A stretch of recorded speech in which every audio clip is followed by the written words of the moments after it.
ఒక్కసారిగా ఆంధ్రప్రదేశ్ రాష్ట్ర రాజకీయాలలో వైఎస్ జగన్మోహన్ రెడ్డి గారు మావిగన్ పేరుతో ఒక సంచలన రాజకీయానికి తెరతీశారు. దీనిని మీరు ఎట్లా విశ్లేషిస్తారు? ఇప్పుడు ఇద్దరు రాయలసీమకు సంబంధించిన నాయకులే.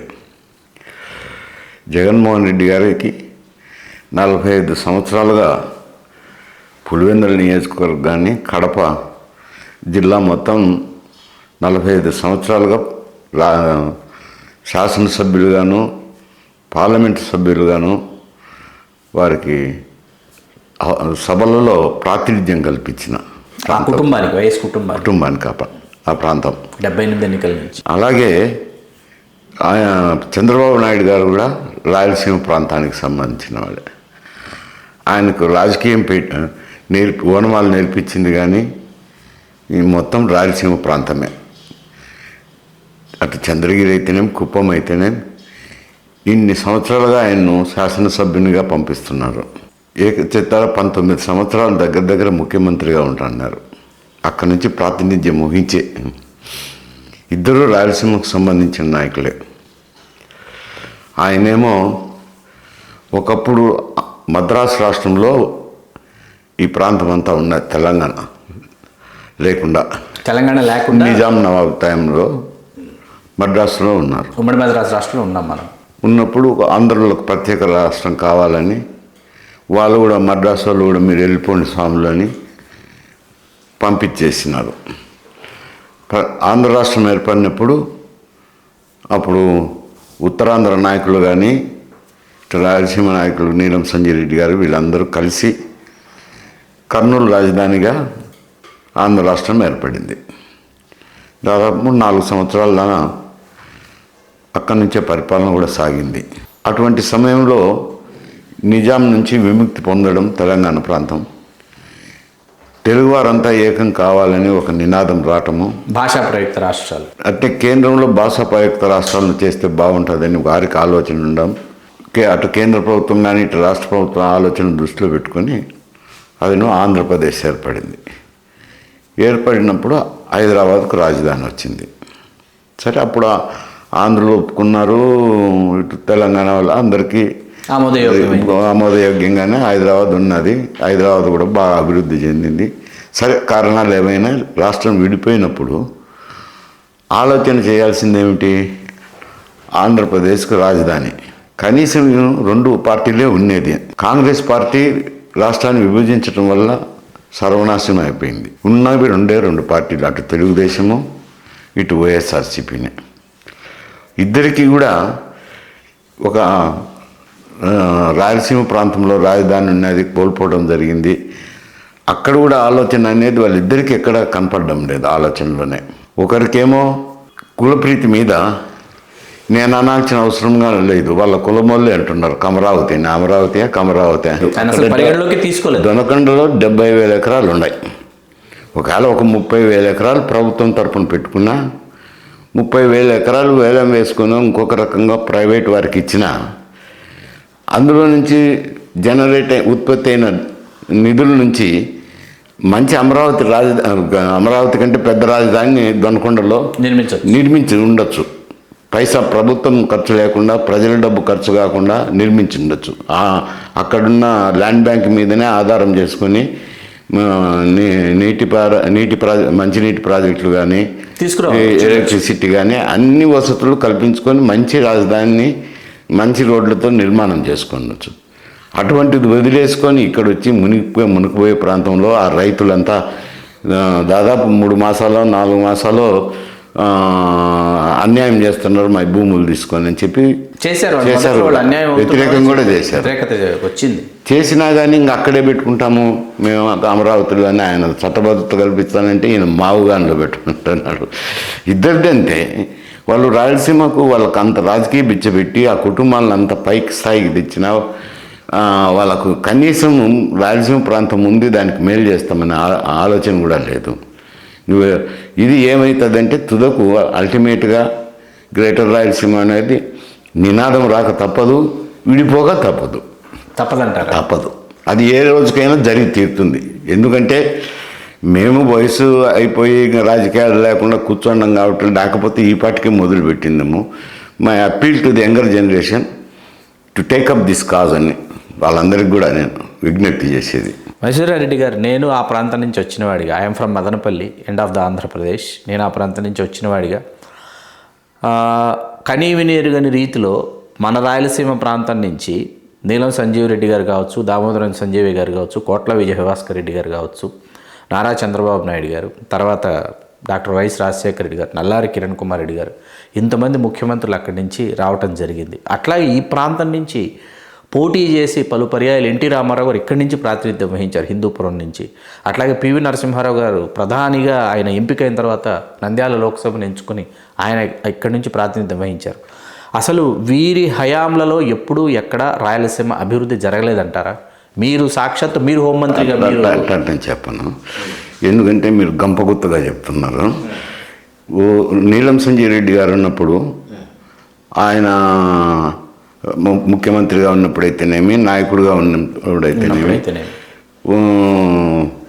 ఉత్తరాంధ్ర నాయకులను కూడగట్టుకొని కర్నూలుకు రాజధాని తెచ్చి ఇచ్చారు కదా. శ్రీశైలం హైడ్రో ప్రాజెక్టుకు ఫౌండేషన్ ఇచ్చారు. అయ్యే కదా రెండు ఇప్పటికి కూడా, ఇప్పటికీ కళ్ళవే. ఈ కర్నూలు రాజధాని పెడితే అది ఇప్పుడు కర్నూలు మెడికల్ కాలేజ్ అయి వైద్య సేవలు అందిస్తుంది. ఆ ప్రాంతమే కదా.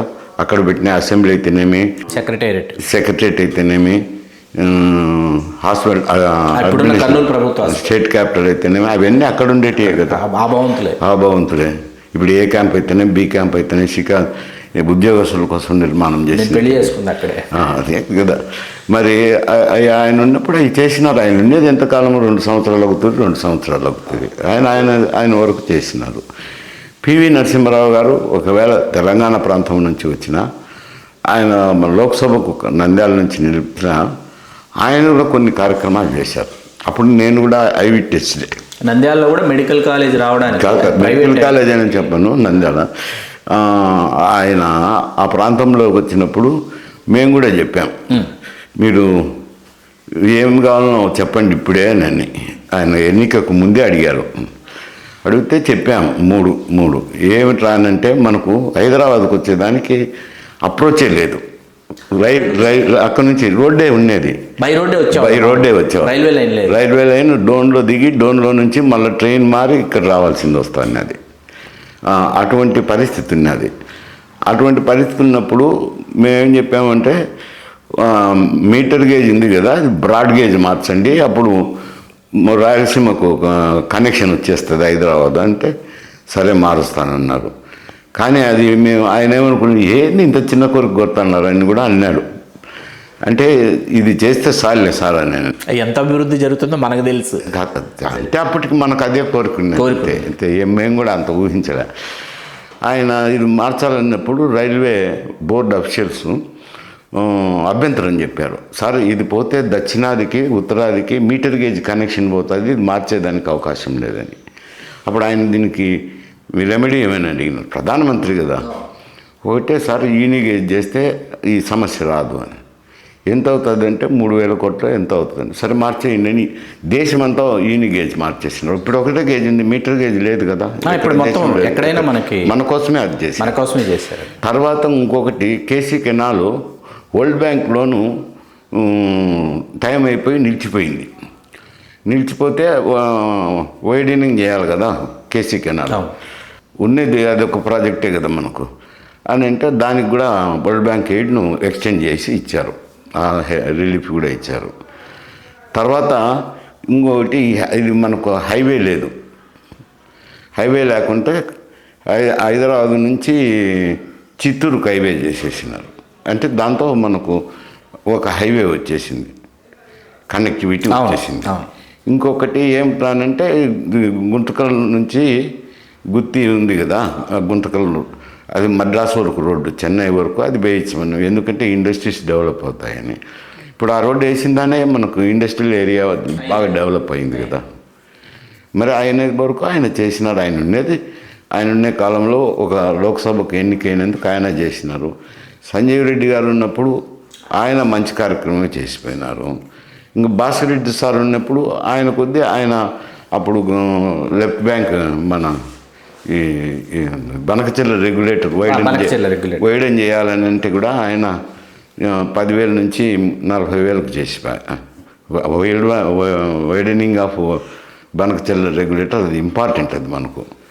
దాని నుంచి కుడి కాలువ, తెలుగు గంగ ఇవన్నీ వస్తాయి కాబట్టి చేసినారు. తెలుగు గంగ వర్క్స్ కూడా మొదలు పెట్టడం జరిగింది. ఇక్కడ కుడి కాలువ వర్క్స్ కూడా ఇప్పుడు గాలేరు నగిరి అంటారు. ఆయన ఉండేంత ఎంత సంవత్సరమే కదా ఉండేది, అంతే. ఆ కాలంలో అదే చేసినారు. ఆయన ఉన్నంత కాలంలో ఆయన చేసినారు. రాయలసీమ థర్మల్ పవర్ శాంక్షన్ చేసినారు. ఇవి ఆయన చేసిన కార్యక్రమాలు. ఇంకా సంజీవ్ గారు అంటే వాళ్ళు సంవత్సరం ఉన్నారు. అప్పుడంత రెవెన్యూస్ అంత లేవు, దాని గురించి ఆలోచన చేసేది లేదు, అవన్నీ లేవులేండి ఆ సంజీవ్ గారి కాలంలో.